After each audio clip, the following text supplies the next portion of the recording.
BDL community హాల్లో comrade అల్లి యాదగిరి పదవి విరమణ కార్యక్రమం ఘనంగా జరిగింది. 15 సంవత్సరాలుగా సిఐటియు యూనియన్ వర్కింగ్ ప్రెసిడెంట్ గా సేవలు అందించారు యాదగిరి. 35 సంవత్సరాలుగా బీడీఎల్ కు సేవ చేస్తూ సిఐటియుని భుజస్కండలపై వేసుకుని కార్మిక సంక్షేమం కోసం పాటుపడ్డారు. రిటైర్మెంట్ అనేది ఉద్యోగంలో సహజమని, బీడీఎల్ తనకు కన్న తల్లి వంటిదని, ఎల్లవేళలా రుణపడి ఉంటాను అని యాదగిరి అన్నారు.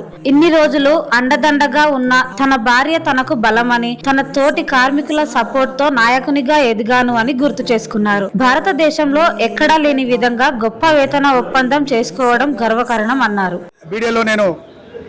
1988లో జాయిన్ అవడం జరిగింది డిసెంబర్లో. అప్పటి నుంచి బీడీఎల్ సంస్థలో ఒక మంచి ఉత్పత్తులు చేసుకుంటూ కార్మికుల సమస్యలు పరిష్కరించే విధంగా కూడా ఒక లీడర్గా నేను స్థాయికి వచ్చడం జరిగింది. ఎన్నో సమస్యలు పరిష్కరించాము. మేజర్గా నేను రీసెంట్లీ మేము 2 యూనియన్లు తెలంగాణ అండ్ సిఐటి యూనియన్ కలిసినంత టైంలో ఒక మంచి పెన్షన్ స్కీమ్ బ్రహ్మాండంగా ఎంప్లాయీస్ రిటైర్మెంట్ అయిన తర్వాత తల్లిని తండ్రిని కొడుకులు చూస్తారో చూడరో అనే ఉద్దేశంతో ఒక మంచి థర్డ్ పెన్షన్ స్కీమ్ చేసి ఒక్కొక్కరి బ్యాంక్లో అకౌంట్లో దాదాపు 12 లక్షల నుంచి రేపు జూనియర్స్కి అయితే 20-25 లక్షల దాకా జమ అవుతాయి. సో నాకు సంతోషం ఏంటంటే ఉద్యోగంలో ఉన్నంత వరకు మనకు జీతాలు వస్తుంటాయి వెళ్తుంటాయి, కానీ రిటైర్మెంట్ తర్వాత మన సమస్యలు అప్పుడు స్టార్ట్ అవుతాయి. ఆ సమస్యలు పరిష్కరించే విధంగా ఒక పిఎస్ఎంబి మెడికల్ స్కీమ్ బ్రహ్మాండంగా చేయడం జరిగింది. కార్మికులు కూడా చాలా హ్యాపీ ఫీల్ అయ్యారు. అట్లాగే ఈ పెన్షన్ థర్డ్ పెన్షన్ స్కీమ్ కూడా చేయడం జరిగింది, చాలా హ్యాపీగా ఫీల్ అయ్యారు.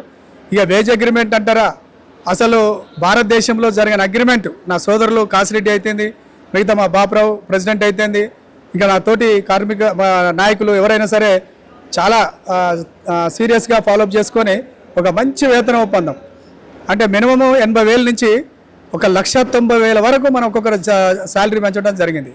దీనివల్ల కూడా నేను హ్యాపీగా ఫీల్ అవుతున్నా. మా కార్మికుల యొక్క మంచిగా ఒక లైన్లో పెట్టి వాళ్ళ ఇల్లు కట్టుకునే విధంగా, వాళ్ళ పిల్లలను చదువుకునే విధంగా, ఇవాళ రేపు చూసినట్టుంటే బీడీఎల్లో చాలా వరకు ఎంప్లాయీస్ పిల్లలు ఫారిన్కి పంపడం, ఒక మంచి స్కూల్ ఇక్కడ పెట్టేయడం, డిఏవి స్కూల్ పెట్టేయడం, ఇవన్నీ జరిగినాయి కాబట్టి నేను హ్యాపీగా ఫీల్ అవుతున్నాను. ఎన్నో సంక్షేమ కార్యక్రమాలు చేయడం, పెన్షన్ స్కీమ్ వల్ల రిటైర్మెంట్ కార్మికులకు అగ్రిమెంట్ చేయడంలో యాదగిరి కృషి అమోఘం అన్నారు. ఉద్యోగస్తుల సమస్యలు పరిష్కరించడంలో యాదగిరి సలహాలు సూచనలు తీసుకుంటాం అన్నారు. గత 35 సంవత్సరాల నుంచి మేము యాదగిరి గారు మేము కలిసి పనిచేసినాం. ఆ తర్వాత ఆయన రిటైర్ అవుతుంటే మా అందరికి చాలా బాధాకరంగా ఉంది. అయినప్పటికీ కూడా 60 సంవత్సరాలు కంప్లీట్ అయితే రిటైర్ కావడం తప్పదు కాబట్టి అది కావాల్సిందే. ఆ తర్వాత కూడా ఆయన ఆయురారోగ్యాలతో ఉండాలని మా బీడీఎల్ ఎంప్లాయీస్ అందరి తరఫున కూడా భగవంతుని కోరుకుంటున్నాను. ఈ రకంగా ఆయన ఎన్నో సంక్షేమ కార్యక్రమాలు చేయడంలో గత 5 సంవత్సరాలుగా మేము 2 యూనియన్లు కలిసి ఉండి సిఐటి యూనియన్ అట్లాగే తెలంగాణ యూనియన్ 2 అలయన్స్తో గెలిచిన తర్వాత పెన్షన్ స్కీమ్ చేయడం జరిగింది. థర్డ్ బెనిఫిట్ పెన్షన్ స్కీమ్ చేయడం జరిగింది. దానివల్ల రిటైర్ అయిన కార్మికులందరికీ ప్రతి నెల 6 నుంచి 7,000 రూపాయలు, అట్లాగే వారి రిటైర్ అవుతున్న సందర్భంగా వారి అకౌంట్లో 10-11 లక్షల రూపాయలని వాళ్ళ అకౌంట్లో వేయడం కోసం అగ్రిమెంట్ చేయడం జరిగింది. ఆ తర్వాత కూడా వేజ్ రివిజన్ చేయడం జరిగింది. ప్రతి వేతన ఒప్పందం చేయడం వల్ల ప్రతి కార్మికునికి సుమారుగా 15 నుంచి 45,000 రూపాయలు పెరగడం జరిగింది ప్రతి నెల. ఆ రకంగా ఎన్నో సంక్షేమ కార్యక్రమం చేయడంలో యాదగిరి గారి కృషి చాలా అమోఘమైంది. మా స్నేహితులు, మా సీనియర్ లీడర్ అయినటువంటి కామ్రేడ్ యాదగిరి గారు 35 ఇయర్స్ నుంచి బీడీఎల్లో సిఐటి అంటే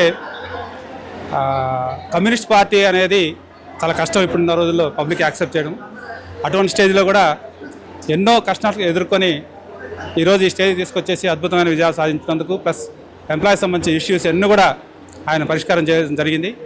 దాంట్లో కూడా నేను 2001 నుంచి కూడా ఆయనతో సహకరించుకుంటూ వచ్చి ఇప్పుడు డిప్యూటీ జనరల్ సెక్రటరీగా ఏమన్నా, నా పేరు శ్రీధర్ అండి. దాదాపు 30 ఏళ్ళ మా మైత్రి ఇప్పుడు ఈ మనతోటి కొంత ఈ పదవి ఉంటాడు కొంత మాకు ఎడబాటు కలుగుతుంది. అయినా కూడా ఖచ్చితంగా మా యూనియన్ సంబంధించి ఆయన ఖచ్చితంగా మా వెన్నంటే ఉంటారు. ఖచ్చితంగా రాబోయే రోజుల్లో కూడా ఎంప్లాయీస్ సంబంధించిన ఇష్యూస్ కానీ, అట్లాగే కాంట్రాక్ట్ సంబంధించిన ఇష్యూస్ కానీ అన్నిటికి కూడా తోడు నీడగా ఉంటూ ఆయన ఖచ్చితంగా ఆయన గైడెన్స్ తీసుకొని ముందుకు పోతామని తెలియజేసుకుంటూ మహిళలు ధైర్యంగా బయటకు రావాలని, సమానత్వం ఉండాలని యాదగిరి ఎప్పుడూ చెబుతారని మా అందరికీ ఒక ఇన్స్పిరేషన్ అన్నారు. మెటర్నిటీ లీవ్లలో ధైర్యంగా అభిప్రాయం వ్యక్తం చేయడంలో అండగా ఉన్నారన్నారు. అందరూ ఉద్యోగస్తులకు ఇన్స్పిరేషన్ పర్సన్ అన్నారు. ఆయన రిటైర్ అవ్వడం పెద్ద లోటు అన్నారు. అయినా ఆయన సలహాలు సూచనలు ఎప్పుడూ తీసుకుంటాం అన్నారు. యాదగిరి గారు ఎలా అంటే మా అందరికి ఒక ఇన్స్పిరేషన్. లేడీస్ అందరు బయటికి రావాలి, ధైర్యంగా మాట్లాడాలి, నాలెడ్జ్ పరంగా బయటికి రావాలి. ఇప్పుడున్న పరిస్థితుల్లో లేడీస్ ఎంత ముందుకు వస్తే అన్ని మీకు పనులు అవుతాయి, ఈక్వల్ రెస్పాన్సిబిలిటీ, ఈక్వల్ రెస్పెక్ట్ ఉండాలనేది. అదే విషయంలో కంపెనీలో చాలా విషయాల్లో మాకు తోడున్నారు. ఫర్ ఎగ్జాంపుల్ చిన్నది చెప్తాను, యాక్చువల్లీ చెప్పొచ్చో లేదో మన మీడియా ముందు, కానీ జనరల్గా స్టిచ్చింగ్ ఛార్జెస్ అనేసరికి జెంట్స్కి ఎక్కువ, లేడీస్కి తక్కువ ఉండేది. బట్ మేము మా యూనియన్లో వచ్చాక అది ఈక్వల్ టు చేసాం ఆ స్టిచ్చింగ్ ఛార్జెస్. అలా చాలా ఇలా మెటర్నిటీ లీవ్స్ కానీ అప్డేట్ చేయడం కానీ, ఒక ఆఫీస్ బేరర్ లేడీస్ అంటే ఇంతకుముందు ఒక 20 years బ్యాక్ యూనియన్ లీడర్ అంటే ఒక లేడీ రిప్రజెంటేటివ్ అని ఒక చిన్న టైటిల్తో ఉండేవాళ్ళు. ఇవాళ రోజు డిప్యూటీ జనరల్ సెక్రటరీ లేడీయే అండ్ వైస్ ప్రెసిడెంట్ లేడీయే. 1991లో జాయిన్ అయిన దగ్గర నుండి ఇక్కడ యాదగిరి గారు అంటే ఈయన సిఐటియు అని చెప్పేసి అనేవాళ్ళు.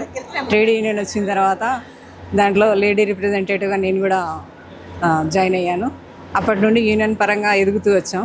మహిళలు స్టార్టింగ్లో ఒకళ్ళిద్దరమే ఉండేవాళ్ళం. ఇప్పుడు ఒక గ్రూప్ ఆఫ్ మెంబర్స్ మేము మహిళలు పనిచేయడం అనేది ఆ స్థాయికి మేము ఎదగడం జరిగింది. ఇదంతా సిఐటియు దాంట్లో నాయకత్వం వహించిన యాదగిరి గారు, ఆయన తీసుకున్న శ్రద్ధ, ఇవన్నీ కూడా ప్రముఖమైనవి. ఇప్పుడు ఆయన రిటైర్ అవుతున్నారు అని అంటే ఒక పెద్ద దిక్కును కోల్పోయిన ఫీల్ అయితే అందరూ ఎంప్లాయీస్లోనూ కూడా ఉంది.